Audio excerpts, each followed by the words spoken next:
JW turn G here. You feel me? So look, I typed in sports in a little search bar, right? And then it's just bring up some articles. So I'm scrolling through, and then this shit catches my eye. Children's sports, the new epidemic of violence, right? Like, what the fuck are they talking about? And so when it comes to the witnesses, if you're a kid in school, like, you can't play sports in school. Like, if you're a girl, you can't be on, like, the cheer squad or whatever. You can't do anything extracurricular because that's extra time that you're going to be spending around the kids at school, and they're bad association because they're not witnesses. So going to school is the bare minimum that they want you to do, right? But anything outside, above, like before, after those school hours, nah, that's not happening.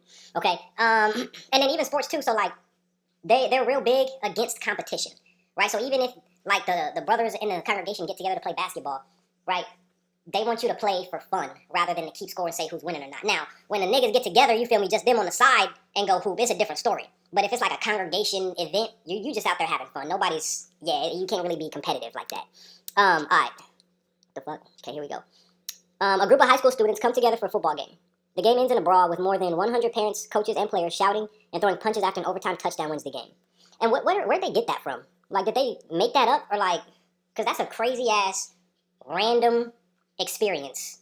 And see, all the witnesses that are reading this is their only impression of children's sports or anything that goes on. So they're reading this and they're like, oh my God, high school football's so bad because there was these 100 parents that were fighting. Like, my nigga, did this even happen? Is this even real? But I promise you, they be basing this shit off that. Okay. A group of preteens are playing a game of co-ed football when a 10-year-old player drops a pass. His coach throws him to the ground, breaking both his arms. Well, he really ain't catching no passes now. Like, what? When the fuck with this? Like, what are they talking about? Why would they put this in the magazine to highlight some bullshit like this? The coach of a Little League baseball team pulls one of his players from the game. The boy's father threatens to kill the coach and is sentenced to 45 days in jail. Come on, dog. During practice at a children's ice hockey game, two fathers get into a dispute over the enforcement of game rules. One father beats the other to death in front of the victim's 3 children. Bro, they wildin' with these examples. And like I said, they're reading these like, oh my God, are you serious? Like, first off, they probably made these up. And even if they didn't, this is a one-off fucking wild-ass experience. That's like, don't get in a car because there was an accident that happened. Like, nigga, that shit happens every day. Like, what? This is weird as fuck, yo, the mentality. Chilling reports like these have become alarmingly commonplace. On playing fields, basketball courts, ice rinks, and playgrounds, a new epidemic of violence seems to be spreading. What? It is the violence of parents and coaches who would rather fight than lose, says Jeffrey Leslie, president of the Jupiter, Florida Athletic Association. I've seen parents screaming at their kids, pushing them too hard to perform, children fighting in games, incited by their parents, kids crying on the mound because their parents embarrassed them. He adds, there's nothing like youth sports to bring out the worst in parents. To protect children from such violence, some communities have had to take the drastic action of banning some parents from attending their children's sporting events. Man. And like, obviously, you know, somebody's gonna yell or something's gonna happen, right? But to just focus on that and to highlight that and to just make it, oh, it's an epidemic of violence that's spreading, or like, what? What has resulted from this epidemic of rage? An epidemic of rage. These disgraceful behaviors of growing number of adults, says Fred Ng. What? These disgraceful behaviors of a growing number of adults, okay, founder, president of the Florida-based National Alliance of Youth Sports, are polluting youth sports, poisoning the fun, and sending ugly messages to millions of children. Bro, relax, dog. What? To millions. Like, I'm pretty sure kids aren't just joining sports to start fighting now. Like, niggas know what they doing. They fucking milking the fuck out of this. Win at any cost. At the root of this problem appears to be a desire on the part of some parents to see their children outdo other children and win at any cost. I mean, the point of sports is to win, right? Like, you're playing the game to win, right? So within the rules, yeah, I'm going to do whatever I got to do to win. Says a representative of the Institute of the Prevention of Child Abuse in Canada. They wildin' now. They talking about child abuse. We just trying to go hoop. We just talking about basketball. Child abuse. Come on, dog. When winning is everything, when power is everything, this creates an environment where vulnerable people suffer. They're explaining religion and the government. In these sports, the children are the vulnerable people. What? I promise the children just be having fun, bro. Like, they just be playing a sport. Like, it's a game. You know what I mean? Like, an official of the Ontario Physical and Health Education Association notes that children subjected to such pressures may develop psychological problems at a young age, and when they get older, they may have a hard time coping with failure. Okay, so them niggas is gonna win. Fuck, what? Oh, man, not surprisingly, the rage of parents and overzealous coaches often filters down to young athletes themselves. During one girl's volleyball game, players made 7 attacks on the referees. What? A girl kicked out of a tennis match responded by vandalizing an official's car. After being called for a foul, a high school wrestler smashed his forehead into the referee's forehead, knocking the referee out. It used to be that youth sports were the one haven for good sportsmanship, says Daryl Burnett, a clinical child psychologist and youth sports psychologist. Not anymore. It's not just a game anymore. They are doing the absolute most with this shit. And this is why niggas that grew up as a witness, was fucking in the house during the summertime. You wasn't playing with the kids at school. You wasn't in the street riding your bikes with them. Y'all wasn't playing hopscotch, flying a kite, throwing the football. Like, unless you had brothers and sisters and cousins that was witnesses, nah, dog, you was out in service. Man, what parents can do. Parents do well to remember that fun and exercise are the reasons why children enjoy sporting activities. That's not why. Niggas ain't out there to exercise. Niggas, when I was going to play basketball as a kid, I was trying to win. Like, yeah, it was fun to play, but I wanted to win. You know what I mean? Like, just playing with the homies. Like, we still kept it respectful and shit, but we was trying to win. And it never turned into nothing like this. Turning children's sports into high-stress activity and subjecting them to verbal abuse is therefore counterproductive and unloving. Says the Bible, parents never drive your children to resentment. Okay, and so look. Parents never drive your children to resentment. Forcing them to get baptized and dedicate their lives to an organization that they don't even know about versus letting them play basketball or football. Come on. That's how they put that bullshit right there in front of you, and niggas be reading this shit like, oh yeah, for sure, agreeing. Like, get the fuck out of here, dog.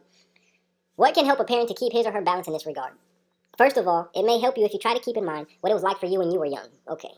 Were you really able to perform at near professional levels? Is it reasonable to expect your son or daughter to do so? After all, children are delicate. What? Nigga, hold on. Okay. Oh, man. Okay. First of all, it may help if you try to keep in mind what it was like for you when you were young. Okay? Obviously, times are going to be different if you're young by the time you have kids and they're young, right? So keep that in mind, too. Were you really able to perform at near professional levels? Who's performing at a near professional level when they're a kid? And even if you are going to perform at a professional level, there's only one way to do that, and that's to start young and to keep going. Like, they just put in all type of doubt. After all, children are delicate. What? That's children are sponges. Children learn. Children adapt. Children pick up shit. Like, that's how, if you are going to play at a professional, like, fuck near professional, at a professional level, like they did near professional, like they just try to dumb that shit down as much as they can. That's the only way. Also, try to maintain a healthy view of winning and losing. The Bible calls unbridled rivalry vanity and a striving after the win. Man, that's a dumbass paragraph right there. Interestingly, a former Major League Baseball player encourages parents to keep winning and losing in perspective. Neither getting angry when a child doesn't play well, nor getting too excited when he or she wins. Instead of hinging everything on winning, parents should focus on children's enjoyment and the benefit of their staying in shape. You're trying to build some skills. You know what I mean? You put that shit into perspective. Like, niggas is raising their kids, like their own kids. Did that say sports car? I typed in sports car. Niggas is raising their kids, and they telling them how to raise their kids, bro. What? Some parents have thus concluded that organized children's sports tend to fuel an unhealthy spirit of competition. Nobody says that. Nobody says that unless you're a witness. Some parents, nobody's saying that. Nobody. Sports is competition. Everybody knows that. You play a sport to win. Hockey, basketball, football, lacrosse, tennis, you're playing to win. This does not mean, however, that their children do not get to enjoy playing with others. Many Christian parents, for example, have found that their children enjoy playing with fellow believers in a backyard or at a local park. Like, tell me that's not some control manipulation shit. Nigga, what? Many Christian parents, for example, have found that their children enjoy playing with fellow believers in a backyard or at a local park. Now, I lived it, right? So I can really speak on this shit. Like, yeah, you're going to enjoy it. You're not going to turn it down because you're a kid and you want to play. But if you had the option, come on, bro. In a backyard or at a local park with fellow believers, with your fellow believers. Those are weird-ass motherfuckers. You playing with some weirdos, and them niggas ain't even really good, so it's not even fun. You know what I mean? I'm trying to be with the niggas that's really out there getting buckets. I'm trying to go hoop with them. This way, parents have more control, okay, over their children's association, exactly. Family outings may provide further opportunities for wholesome play. Granted, a backyard game will probably not give the same thrill as being on a winning team, okay, so then what the fuck? Never forget, though, that at best bodily training is beneficial only for little, but godly devotion is beneficial for all things. And see, in that sentence right there, they will take that to mean you're not finna go pro playing no sport. You're not finna be athletic because that's only beneficial for little, for fitness. Like, it's good to be healthy, but it has its limit. Okay, godly devotion is beneficial for all things. So that time that you're spending practicing that sport, you could be spending preaching in the ministry. You could be spending going to the meetings. You could be spending studying your Bible. That's what they take 1 Timothy 4:8 to mean. By maintaining this balanced view of sports, you can prevent your child from being a victim of this new epidemic of violence. And they throw that shit out there. And so parents that's reading this, sports should be fun, not a source of conflict. It's gonna happen. That's what sports is all about, right? But anyway, parents that's reading this, they should just throw their mind when it comes to children's sports. They're thinking it's violent. There's other parents that are yelling, they're fighting, people are dying. Oh man, they locking the fuck down on their kids after reading this article. Fuck, man. Yeah, JW turn G.